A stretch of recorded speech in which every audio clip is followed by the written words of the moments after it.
on my public relations manual for the recent months. And I came upon a project. It's number 4 out of 5. And the project has got me a little bit stumped.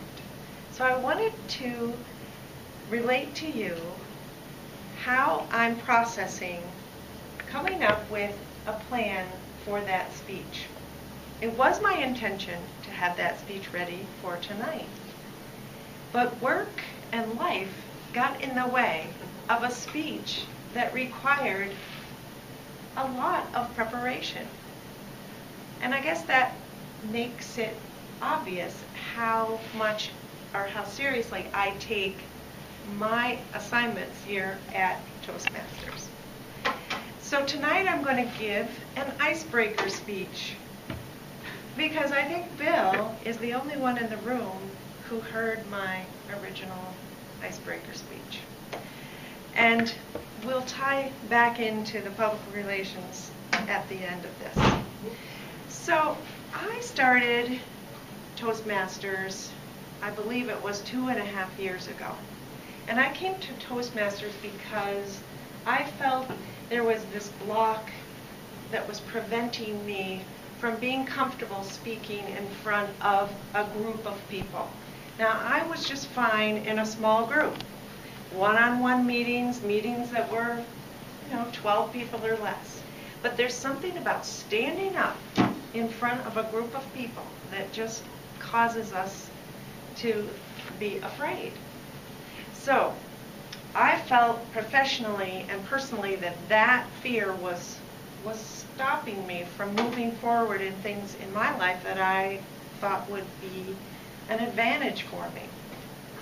So here I am at the podium right now. And I brought a visual aid. This is my original icebreaker speech. And talk about how serious I was about making sure I followed the rules and did a great job. This icebreaker speech is 7 pages long. And I don't know if you remember, Paul, that was a long speech. It was interesting how I organized it well. I had 4 main points instead of 3. And the points that I wanted to bring forth were that I enjoy and appreciate the outdoors as a part of my growing up, my life. I try to be a team player in everything that I do. I never stop learning. I love self-discovery, and I never stop caring. So a little bit about why I enjoy the outdoors relates to where I've lived in my life. And I've been so lucky to have been on a journey throughout the United States. Born in Denver, Colorado, the foot of the Rocky Mountains. My father was employed by the University of Denver at the time. And we were there for 2 years until he received a promotion and a job offer at Dartmouth College. So, Denver to Hanover, New Hampshire. So I spent my entire elementary school education till the middle of 7th grade in Hanover, New Hampshire. And we loved it there. I loved winter. We skied, we skated. We have so many fond memories of being outside all winter, having fun. Of course, the summer, you're always swimming, going into creeks, and just the natural beauty of the area. I love it.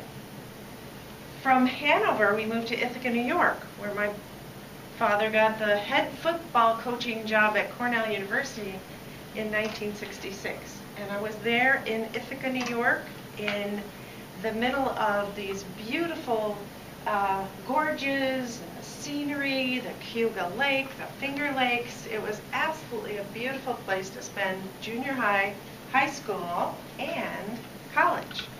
Since my father was an employee of the university, I took advantage of the free tuition and I attended Cornell as a County, we were called, because those of us that were professors' children that went on to Cornell were called counties. So after living in beautiful central New York, I moved to Texas. Okay, that was good. We moved to Houston. It was different, but I got a job with Exxon at their headquarters. Now, Houston is beautiful in its own way. If you can get beyond the humidity, I think you might enjoy it. It wasn't that easy. But what was interesting is at that time, I started dating my now husband of 31 years, and he was living in Vail, Colorado. So we started kind of courting, and poor guy had to spend all of his vacation time in Houston with me. But eventually we decided to get married, and I moved to Vail, Colorado.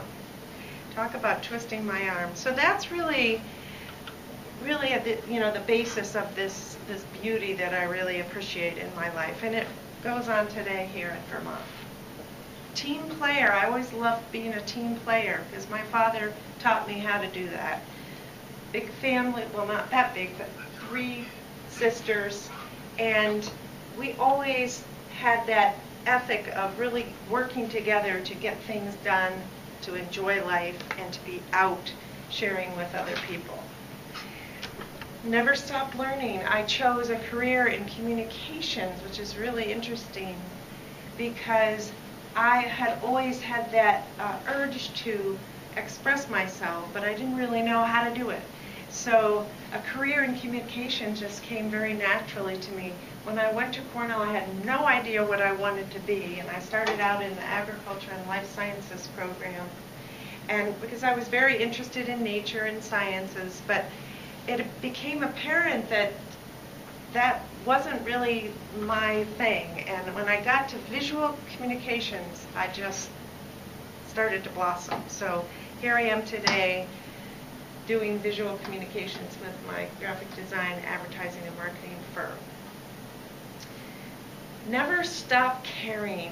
Well, I guess that just comes naturally because I feel that I was given an opportunity and an environment to really appreciate friendship, especially. My parents had lots of friends over, and we learned a lot from each other. I became a part of some organizations that were really nurtured with friendships and relationships. And I've continued to participate in organizations in the present day, Toastmasters being one, Odyssey of the Mind, church activities. I have a book club. I'm constantly being in the mix with people and sharing and caring, really caring about them. So how does this bring me back to my public relations speech? I think it's been a challenge because my next speech is about persuading people. It's about taking an opposing position and asking the audience to ask questions. I'll be creating a speech for 3 to 5 minutes, and then you will be asking me questions, and I will take the opposing view. And I was telling Sue before, I'm having trouble with this speech because I think it's hard for me to sort of act out a position when I don't really have that position. So that's been my challenge. So living and learning through life, enjoying the outdoors, being a team player, never stop learning and always caring. That's me, and I appreciate the opportunity to be here and share with you today. Thank you.